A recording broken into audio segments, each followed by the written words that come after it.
BJP अपने आप को ये समझे कि हम किसी की बैसाखियों पे नहीं चलेंगे, हमारे साथ ही रहना है तो मर्ज कर जाओ, ठीक है। वैसा ही दुष्यंत, वैसा ही दूसरा एमएलए, वैसे ही वो ये सोचे कि अब हम ही मेजर रहे हैं, तो वो तो नहीं रह सकते। इसलिए उनको तो या तो मर्ज करना पड़ेगा या बीजेपी को छोड़ना पड़ेगा।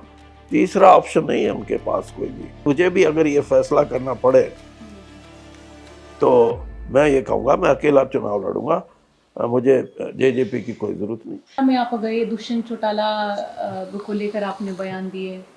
उन्होंने भी जो है कहा कि देखिए जी, गठबंधन तो जो है आपसे पूछकर हम लोगों ने किया नहीं, तो आप फिर सलाह क्यों दे रहे हैं। तो अब ये सवाल उठ रहे हैं कि बीरेंद्र सिंह अभी क्यों बोले हैं जैसे दुष्यंत के लिए। नहीं बोलना क्या, देखिए नंबर एक बात तो ये कि 1968 को हो गए अब 54-55 साल।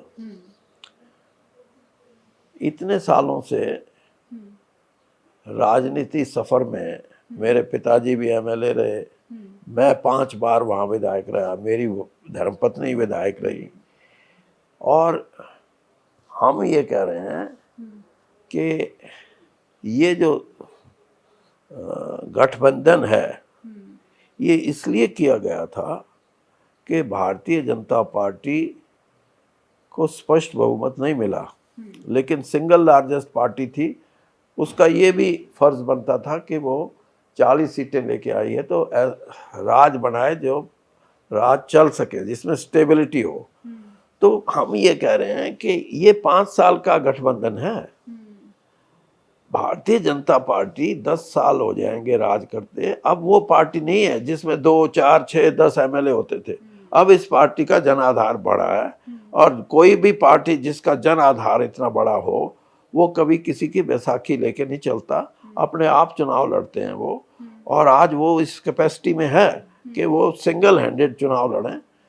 और दूसरी तरफ ये भी है कि हम पॉलिटिकल आदमी हैं, और पॉलिटिकली हम ये सोचते हैं कि हमें अगर राजनीति में रहना है तो हम ये भी सोचते हैं कि हम जिस चुनाव क्षेत्र को हम पिछले 54 साल से देख रहे हैं, मैं ये नहीं कहता कि हर बार हम जीते, हारे भी हैं वहाँ, लेकिन हम राजनीतिक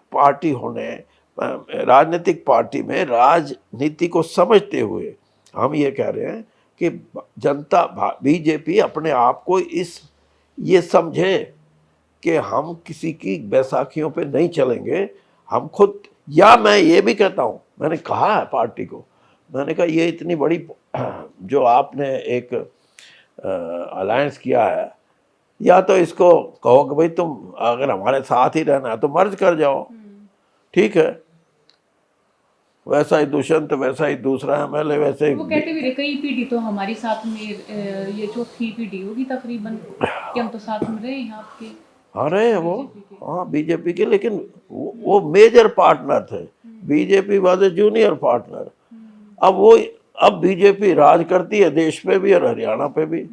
अब वो ये सोचे कि अब हम ही मेजर रहे हैं, तो वो तो नहीं रह सकते। इसलिए उनको तो या तो मर्ज करना पड़ेगा या बीजेपी को छोड़ना पड़ेगा। तीसरा ऑप्शन नहीं है उनके पास कोई भी। और मैं कोई ये तो होने का, आजकल मैं राजनीति में हूँ, मेरा 52 साल का तो मेरा खुद का एक्सपीरियंस है। मैं ये समझता हूँ कि मुझे भी अगर ये फैसला करना पड़े तो मैं ये कहूँगा मैं अकेला चुनाव लड़ूंगा, मुझे जेजेपी की कोई जरूरत नहीं, सीधी बात है। और अगर आप कमजोर हैं तो फिर आप सहारा लेंगे, कमजोर है नहीं आज के दिन, सीधी बात। और अगर इनको रखना है तो इनको मर्ज कराओ, ये भी 10 एमएलए और आपके बढ़ जाएंगे, 50 हो जाएंगे 40 से। लेकिन बीरेंद्र सिंह ये बात इसलिए कहता है कि बीरेंद्र सिंह को आज इस बात का पता है कि भारतीय जनता पार्टी को किसी दूसरे दल के साथ मिलने की हरियाणा में कोई आवश्यकता नहीं है।